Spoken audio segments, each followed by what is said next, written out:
Hello everyone, सभी मित्रों को मेरा नमस्ते और जय श्री राम। मित्रों, आज के इस वीडियो में हम सामाजिक विज्ञान की पाठ योजना के बारे में पढ़ेंगे। तो सबसे पहले जो आज का जो अपना प्रकरण है वो है परितंत्र।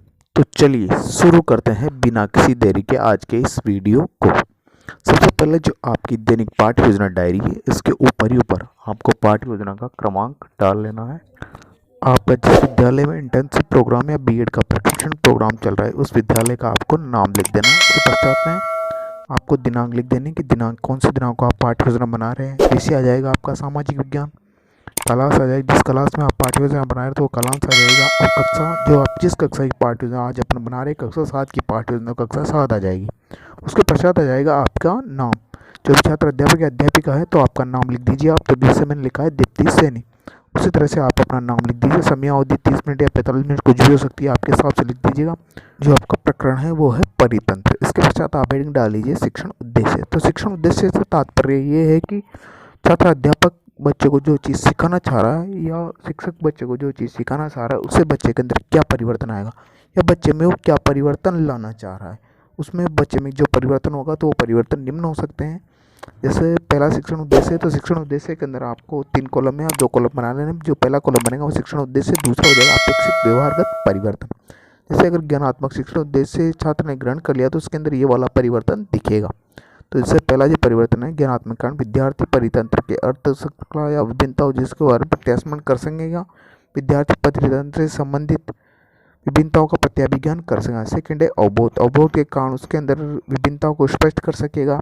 थर्ड है ज्ञानोपयोग, तो ज्ञानोपयोग के कारण विद्यार्थी परितंत्र के अर्थ, खाद्य संलग्नता, विभिन्नता के संबंध में सीखे गए ज्ञान का भावी जीवन में उपयोग कर सकेगा। कौशल के अंदर परितंत्र से संबंधित चार्ट मॉडल का निर्माण कर सकेगा। और अभिवर्ती, विद्यार्थी में अभिवर्ती में लिखेगा परितंत्र के संबंध में समीक्षात्मक एवं सकारात्मक दृष्टिकोण का विकास हो सकेगा। छठवां आता है आपका अभिरुचि, तो अभिरुचि के अंदर लिखेगा विद्यार्थी में परितंत्र से संबंधित समाचार पत्र तथा पत्रिकाओं को पढ़ने में रुचि ले सकेगा। विद्यार्थी में परितंत्र से संबंधित सकारात्मक वैज्ञानिक दृष्टिकोण का विकास हो सकेगा।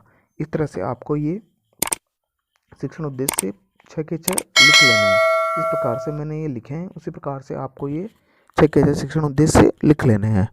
इसके पश्चात में जो आपकी नेक्स्ट हेडिंग होगी वो हो जाएगी आपकी शिक्षण सहायक सामग्री। शिक्षण सहायक सामग्री, शिक्षण सहायक सामग्री से तात्पर्य यह है कि ऐसी कोई भी सामग्री जो छात्र अध्यापक अथवा शिक्षक बच्चों को पढ़ाने के लिए उपयोग में लेता है तो वो सारी शिक्षक सहायक सामग्री कहलाती है। जैसे कक्षा उपयोगी जो भी उपकरण हो गए, श्यामपट्ट हो गया, चौक हो गया, डस्टर हो गया, मॉडल हो गए, चार्ट हो गया, तो ये सारी चीज़ें सहायक सामग्री या शिक्षण सहायक सामग्री कहलाती है। और पूर्व ज्ञान में आप लिख लीजिए वो वाली चीज़ मैंने जो लिखाई है। उसके बाद आता है आपका नेक्स्ट हेडिंग है प्रस्तावना प्रश्न। प्रस्तावना प्रश्न जो होता है वो किसी भी पाठ्य योजना का सबसे महत्वपूर्ण भाग होता है, क्योंकि प्रस्तावना प्रश्न अगर आपका जितना अच्छा होगा आपकी पाठ्य योजना उतनी अच्छी निकल के आएगी। कहने का मतलब है प्रस्तावना प्रश्न के ऊपर ही आपकी पाठ्य योजना निर्भर करती है कि वो कितने सुस्पष्ट पाठ्य योजना बनी है अथवा नहीं बनी। तो आपको प्रस्तावना प्रश्न के अंदर 3 कॉलम बना ले। पहला कॉलम बोलेगा क्रम संख्या का, दूसरा कॉलम बनेगा छात्र अध्यापक क्रिया का, तीसरा कॉलम बन जाएगा छात्र क्रिया या शिक्षार्थी क्रिया का।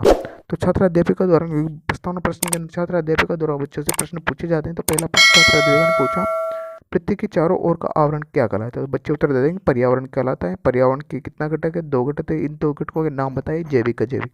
इस प्रकार से आप प्रस्तावना प्रश्न के सारे प्रश्नों को उतार लीजिएगा। उद्देश्य कथन को भी लिख लीजिए इसके पश्चात में जो आगे वाली हेडिंग होगी आपकी वो है आपका प्रस्तुतिकरण।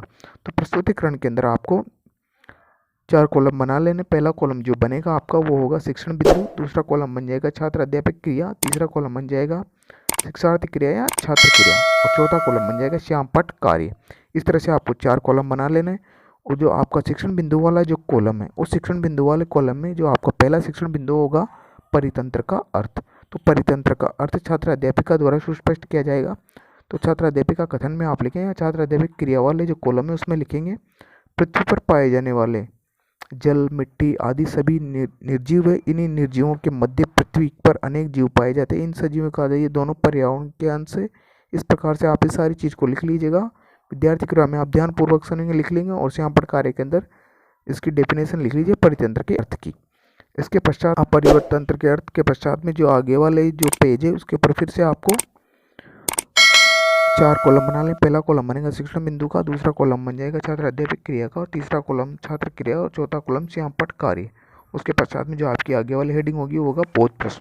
बोध प्रश्न छात्र अध्यापक द्वारा पूछे जाते हैं, और ये इसलिए पूछे जाते हैं ताकि जो छात्र अध्यापक ने जो चीज़ पहले पढ़ाई है जो चीज़ छात्र अध्यापक ने बच्चों को, वो चीज़ बच्चों के मस्तिष्क में एक जगह रहे ताकि बच्चे का ध्यान इधर उधर भटके नहीं। तो बच्चे द्वारा छात्र अध्यापक द्वारा बच्चों से प्रश्न पूछे जाएंगे, सभी जीव किससे प्रभावित होते हैं, पर्यावरण के अंश कौन कौन से, बच्चे इसका उत्तर दे देंगे। तो दूसरा जो आपका शिक्षण बिंदु वो है खाद्य श्रृंखला। तो खाद्य श्रृंखला के बारे में छात्र अध्यापक के द्वारा बच्चों को सुस्पष्ट किया जाएगा। सभी जीव जंतुओं को जीवित रहने के लिए ऊर्जा की आवश्यकता होती है, और ये ऊर्जा उन्हें एक दूसरे पर निर्भर होकर पर्यावरण से प्राप्त होती है। एक जीव दूसरे जीव को अपना भोजन बनाता है। पृथ्वी पर इससे निवासित कर हर जीव की ऊर्जा को प्रमुख स्रोत है, जिसकी सहायता से पेड़ पौधे अपना भोजन बनाते हैं। यही ऊर्जा एक प्राणी से दूसरे प्राणी तक एक खाद्य श्रृंखला के रूप में स्थानांतरित होती है। उदाहरण के लिए पौधे सूर्य की ऊर्जा से भोजन बनाते हैं, उन्हें हिरण खाते हैं, जिनकी मृत्यु के बाद उनके शरीर को अपघटक जीव मिट्टी में मिला देते हैं। और विद्यार्थी क्रिया में विद्यार्थी ध्यानपूर्वक सुनेंगे, और जो श्यामपट्ट कार्य है वो श्यामपट्ट कार्य आप परिपूर्ण कर लीजिए। इसकी मेन चीज़ें वो आप इसमें लिख लीजिए। इसके पश्चात में आपको नेक्स्ट हेडिंग डालनी है बोध प्रश्न। मैंने बोध प्रश्न पहले ही बता दिया कि बोध प्रश्न छात्र अध्यापिका द्वारा पूछे जाते हैं, और ये इसलिए पूछे जाते हैं ताकि बच्चे का ध्यान पाठ में लगा ले, इधर उधर भटके नहीं, ताकि जो उसका ध्यान है वो पाठ में एक जगह पर केंद्रित रहे। तो छात्र अध्यापिका ने पहला बोध प्रश्न पूछा, पृथ्वी की सतह के अनुसार ऊर्जा एक प्राणी से दूसरे प्राणी में किसके माध्यम से स्थानांतरित होती है। तो बच्चे उत्तर देते हैं खाद्य श्रृंखला के द्वारा। फिर छात्र अध्यापक ने दूसरा प्रश्न पूछा, पेड़ पौधों को कौन खाते हैं। तो बच्चे उत्तर देते हैं शाकाहारी पशु खाते हैं, क्योंकि बच्चों ने अभी अभी पाठ पढ़ा है, या अभी अभी उन्होंने जो छात्र अध्यापक ने पढ़ाया है वो उन्होंने अधिगम किया है। तो बच्चे आसानी से इसका उत्तर दे देंगे। इसके पश्चात में आप हेडिंग डालेंगे मूल्यांकन प्रश्न। तो मूल्यांकन प्रश्न छात्र अध्यापक द्वारा इसलिए पूछे जाते हैं ताकि उसने जो पाठ बच्चों को या जो चीज़ बच्चों को सिखाई है वो उन्होंने किस हद तक सीखी है, इस बात का पता लगाने के लिए छात्र अध्यापक द्वारा मूल्यांकन प्रश्न किए जाते हैं, ताकि छात्र अध्यापक को इस बात का पता चल जाएगा कि उसने जो पाठ पढ़ाया है, जो चीज़ पढ़ाई है वो बच्चों ने ग्रहण की है अथवा नहीं की है। तो मूल्यांकन प्रश्न के आप किसी प्रकार के प्रश्न बना सकते हैं, जैसे अबसद वाले, रिक्त स्थान वाले, सत्य वाले, मिलान चिन्ह वाले, लघुत्रात्मक, अति लघुत्रात्मक। आपकी सुविधा के अनुसार आप किसी भी प्रकार के मूल्यांकन प्रश्न बना सकते हैं। जैसे मैंने बनाए अबसद वाले बनाए, रेगिस्तान वाले बनाए, सत्य वाले बनाए। तो इस प्रकार से आप इन सारे प्रश्नों को उतार लीजिएगा। इसके पश्चात आप हेडिंग डालेंगे गृह कार्य। तो गृह कार्य हेडिंग डाल लीजिए। गृह कार्य के अंदर मैंने बच्चों गृह कार्य दिया है, परितंत्र एवं पर्यावरण के अंतर बताते हुए यहाँ पर खाद्य श्रृंखला को समझाइए। तो इस प्रकार से आपको ये वाला गृह कार्य बच्चों को दे देना। और याद रखिए, आपको गृह कार्य बच्चों को उनके स्तर के अनुसार देना। कहने का मतलब है जिस कठिनाई के स्तर के आधार पर आपने बच्चों को पढ़ाया है, उस कठिनाई के स्तर के आधार पर बच्चों को आप गृह कार्य दे दीजिए, ताकि जो अपना जो खाली समय है उसका सदुपयोग वो आसानी से कर सके, और जो आपने जो बच्चों को पढ़ाया है वो उसके दिमाग में सुव्यवस्थित ढंग से एकत्रित हो सके। इस प्रकार का आप गृह कार्य बच्चों को दे सकते हैं। तो मित्रों, आपकी जो पाठ योजना है वो यहीं पर ही समाप्त होती है। इस प्रकार से जो आपकी पाठ योजना यहीं पर परिपूर्ण होती है।